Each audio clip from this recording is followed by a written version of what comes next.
In today's video, I am going to teach you how to create interactive Google Slides and lessons. The goal is to turn a regular slide deck into something students can click through, respond to, and learn from in a guided way. Start by creating your first interactive element, which is a simple button. In Google Slides, insert a shape or a text box on your slide. This will act as the button students click.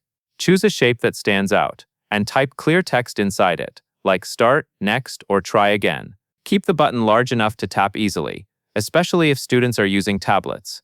Once your button is on the slide, right-click on the shape and choose Link. This is where the interactivity begins. In the link options, select Slides in this presentation. You will see a list of slides from your deck. Choose the target slide you want that button to send viewers to, then apply the link. Now, when someone presents or views the slides, clicking that button will jump them to the slide you selected. From here, repeat the same process to build out your lesson flow. A helpful structure is to add Check for Understanding slides. These are quick knowledge checks that let students choose an answer and immediately see feedback. For example, you can create answer choice buttons that link to a correct slide or an incorrect slide.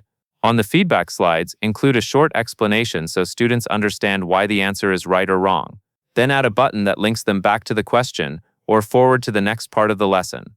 The key is consistency. Use the same button style and wording throughout so navigation stays clear.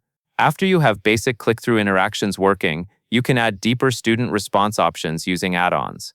Go to Extensions, then Add-ons, then Get Add-ons. Search for Pear Deck or Nearpod, and install the one you prefer. Finally, launch the add-on and use it to insert interactive question types directly into your slides, such as multiple choice, drawing, or draggable activities.